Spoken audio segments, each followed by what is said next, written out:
B farm के बाद maximum बच्चे जॉब्स की सर्च में लग जाते हैं, वही सिर्फ लिमिटेड बच्चे ही एम फार्म के लिए अप्लाई करते हैं और उनमें भी कुछ ही बच्चे हैं जो एमबीए के प्रोग्राम्स में एनरोल कर लेते हैं।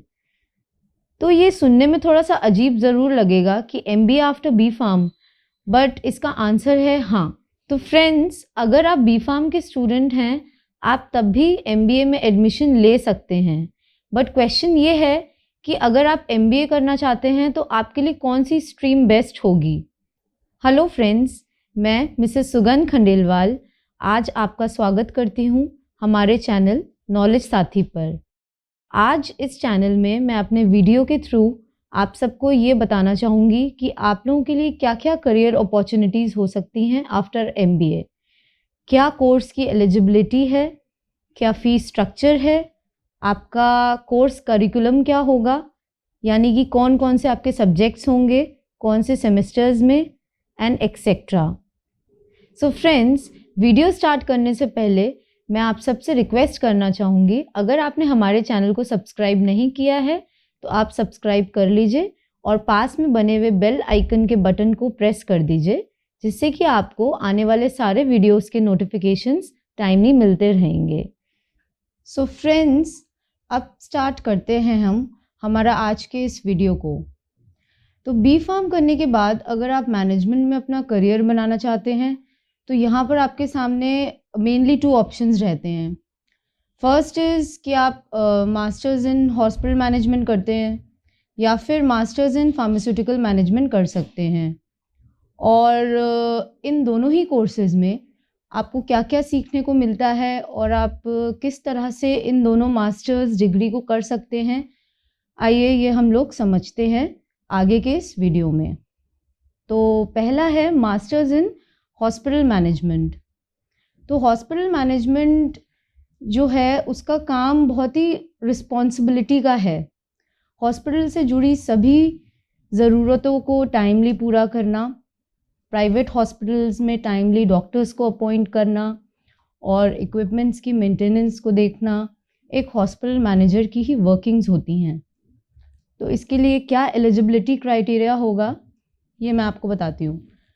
तो ये एक 2 ईयर का मास्टर डिग्री कोर्स है और इसको आप किसी भी स्ट्रीम से ग्रेजुएशन करने के बाद कर सकते हैं।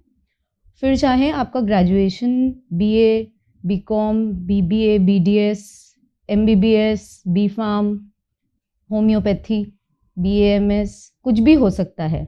और किसी भी कॉलेज या यूनिवर्सिटी में अप्लाई करने के लिए ग्रेजुएशन में आपके पास मिनिमम 50% मार्क्स होने ही चाहिए।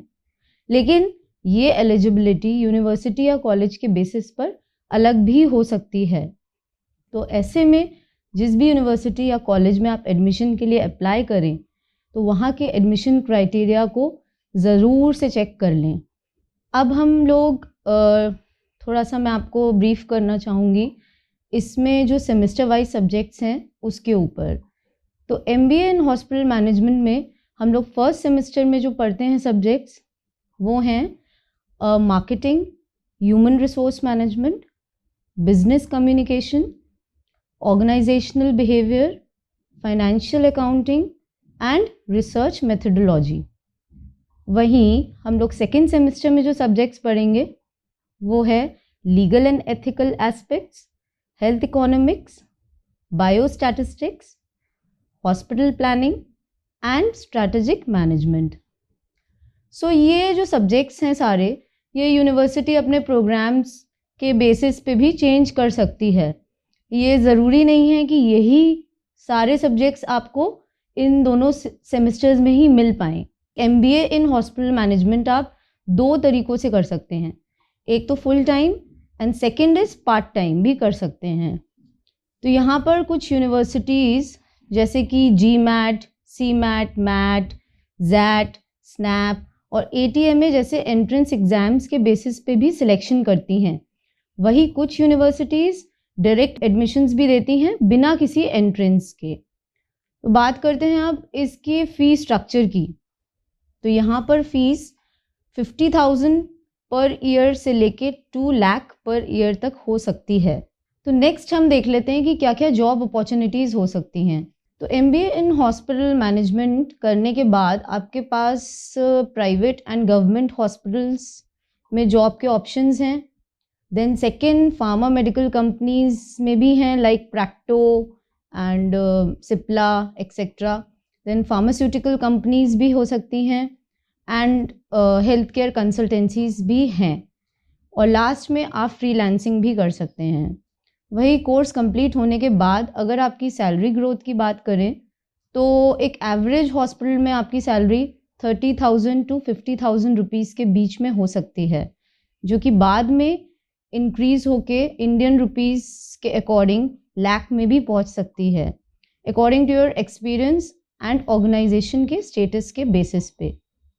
तो टॉप 10 यूनिवर्सिटीज़ एंड कॉलेजेस जो कि प्रोवाइड करते हैं ये कोर्सेज वो हैं MIT university, then Manipal academy of higher education, then institute of management study Kolkata, then Tata institute of social sciences Mumbai, next is Kalinga institute of industrial technology Bhubaneswar, then next is Sikkim Manipal university and next is KLE university Belgaum. तो अगर आप यही course को अपनी job को करते हुए करना चाहते हैं तो MBA इन हॉस्पिटल मैनेजमेंट को डिस्टेंस मोड से भी किया जा सकता है। और इसमें जो 2 ऑप्शंस हैं आपके पास में, first is IGNOU and second is symbiosis. आप इन दोनों से ही इस कोर्स को कर सकते हैं। तो अब फ्रेंड्स ये बात रही MBA इन हॉस्पिटल मैनेजमेंट की। अब हम लोग नेक्स्ट डिस्कस करते हैं MBA इन फार्मास्यूटिकल मैनेजमेंट की। तो मैं आपको बताना चाहूँगी कि एक बहुत अच्छी अपॉर्चुनिटी प्रोवाइड करता है फार्मास्यूटिकल मैनेजमेंट कि अगर आप फार्मास्यूटिकल बैकग्राउंड से ही बिलोंग करते हैं तो MBA इन फार्मास्यूटिकल मैनेजमेंट करिकुलम इस कस्टमली डिज़ाइन किया जाता है जो कैंडिडेट्स के लिए करियर ऑप्शंस को लिमिट ज़रूर करता है। वो कैंडिडेट जिन्होंने अपना गोल डिसाइड कर लिया है और आगे भी फार्मास्यूटिकल इंडस्ट्री से ही जुड़े रहना चाहते हैं तो MBA इन फार्मास्यूटिकल मैनेजमेंट आपके लिए ही है। और वो सभी कैंडिडेट्स जिन्होंने बैचलर ऑफ फार्मेसी या उसके इक्विवेलेंट डिग्री प्रोग्राम्स को 50% मार्क्स के साथ कंप्लीट किया है वो इस प्रोग्राम के लिए भी अप्लाई कर सकते हैं। तो अब इसके सिलेबस को डिस्कस करते हैं हम लोग। फर्स्ट ईयर में बेसिकली फर्स्ट सेमेस्टर में आपके जो सब्जेक्ट्स होंगे वो हैं pharma business environment, management principles in pharma industry, then human resource management, next is pharma marketing management, then consumer behaviour and intellectual property rights. Now in the second semester आपके subjects जो रहेंगे वो हैं business communication, financial accounting and analysis, regulatory framework for pharma business, business development in pharma, medical pharmacology and financial management. इसी तरीके से आपके second year में सब्जेक्ट्स होंगे थर्ड सेमेस्टर में strategic management, quality management and business leadership in pharma and product and brand management. And fourth sem में आपके जो सब्जेक्ट्स होंगे वो होंगे supply chain management, then managing innovation in pharma, national and international environment in pharma and the last is operations research. तो studies पूरी करने के बाद में अगर हम इस प्रोग्राम को ऑफ़र करने वाले टॉप इंस्टीट्यूट्स की बात करें तो उनमें जो भी इंस्टीट्यूट्स हैं वो हैं IIM, that is Indian institute of management Ahmedabad, Indian institute of management Bangalore, then IIM Kolkata, then XLRI Jamshedpur, faculty of management studies Delhi and Indian institute of management Kozhikode.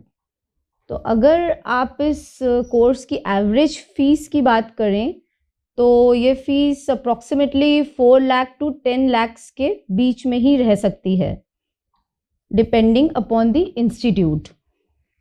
तो डिग्री कंप्लीट करने के बाद MBA इन फार्मास्यूटिकल मैनेजमेंट के कैंडिडेट्स के लिए प्राइवेट सेक्टर में बहुत सी अपॉर्चुनिटीज़ अवेलेबल हैं।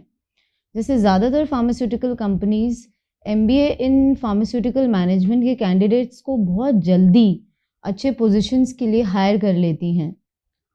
MBA इन फार्मास्यूटिकल मैनेजमेंट के कैंडिडेट्स को generally business administration and management, pharmaceutical production management, financial management of pharma businesses, brand management and marketing of pharmaceutical products जैसे areas को हैंडल करने के लिए हायर किया जाता है। अगर हम इस इंडस्ट्री में टॉप रिक्रूटर्स की बात करें तो इनमें drug manufacturing companies, hospitals, government agencies for drug control and regulations हैं। वही अगर हम कुछ और प्राइवेट कंपनीज की बात करें तो उसमें है Ranbaxy laboratories, Pfizer, Abbott, Alkem, Dabur India, Sun Pharma and Intas. इन इंडस्ट्रीज़ में टॉप पोजीशंस की बात करें तो market research analyst, business development manager, brand manager, sales manager, business analyst, drug distribution manager and quality assurance manager etcetera जैसे पोस्ट के लिए कंपनीज कैंडिडेट्स को हायर करती हैं। तो लास्ट में इस प्रोग्राम को पूरा करने के बाद आपको कितनी सैलरी मिल सकती है? तो यहाँ पे आपकी average salary 5 to 7 lakh per annum के बीच रह सकती है। सो फ्रेंड्स, ये कंपैरिजन वीडियो था MBA इन pharmaceutical management and MBA in hospital administration में। आप क्या अपने लिए चूज़ करते हैं ये 100% आपके ऊपर डिपेंड करता है। और जैसा कि आप सब लोग जानते हैं कि health care is an ever growing industry and बहुत अनलिमिटेड अपॉर्चुनिटीज़ और ऑप्शंस हैं आप सबके पास। तो वीडियो अगर आप लोगों को पसंद आया हो तो लाइक और शेयर ज़रूर करें। Thank you.